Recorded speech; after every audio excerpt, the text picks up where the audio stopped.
In North America, there are 6 kinds of deer, and the whitetail is one of them. A white-tailed deer is a well-known and loved native mammal of North America. Every year, millions of people eat lean, tasty venison from the white-tailed deer. This makes it one of the most well-known animals in the world. The most common type of deer to see is the white-tailed deer.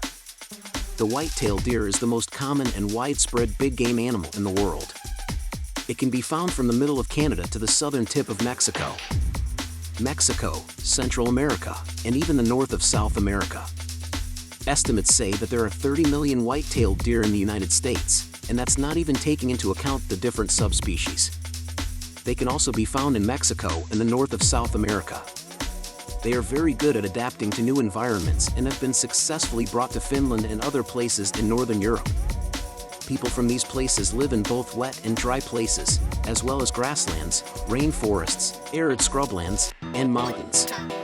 When people move too close to where deer live in the wild, they sometimes learn to live in cities. Because they can adapt to human culture and there are so many different foods for them to eat, they can even live in our own backyards. Most of the white-tailed deer's food comes from plants.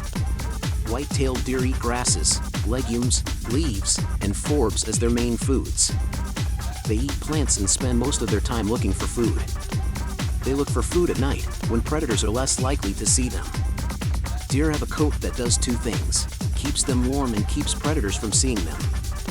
In the summer, deer's coats get thinner and more reddish-brown so they can stay cool. In the fall, deer start to shed their old skin because their hormones change with the weather. In the winter, deer change from a reddish-brown to a gray-brown color. This is so they can absorb more of the sun's heat to keep warm. They got stronger. During the fall, deer will eat a lot to get ready for the winter, when food will be scarce. There are, however, notable exceptions. Melanism is a pattern of dark spots on white-tailed deer that can be passed on through their genes. A problem with the melanocortin 1 receptor gene causes too much melanin to be made, MC1R. The deer are always the same dark brown or black color all over their bodies. Even though they have been seen in 29 different states, melanistic deer are very rare. According to research done by Texas Tech University, 8.5% of all the deer in the state of Texas are black. This is the highest number of black deer ever seen. In the wild, where hunters consider a 5-year-old buck to be an old one, deer have the capability to live longer than you think. In captivity, female white-tailed deer can live up to 18 to 25 years, while males only make it to 14.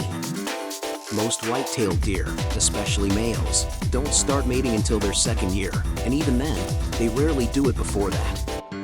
Even though bucks can have more than one mate, they often get very close to one doe and stay with her for days or weeks until she goes into heat. Does have more than 1 litter a year, and they usually go into heat for about 24 hours in November. If the doe is not mated, her 2nd estrus will happen in about 28 days. From October to December is mating season, and a typical pregnancy lasts about 6.5 months. Most female deer only have 1 fawn the first year they breed. The next year, they have 2, and the year after that, they have 3 or 4. Baby fawns are already mobile when they are born and can take their first steps just a few days later. They are also eager to start nibbling on plants right away.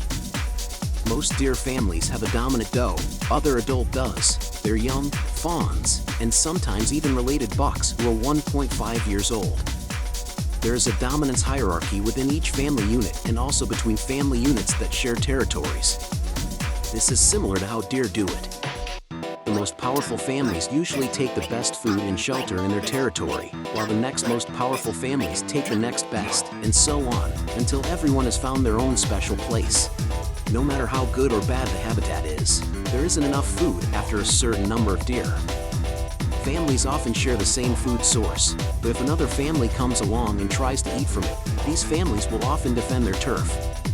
As resources get less, that competition tends to happen more often and get more intense. As more people try to get the same limited resources, social, physical, and nutritional stress rises. Male deer in North America are called bucks, and they usually weigh between 150 and 300 pounds.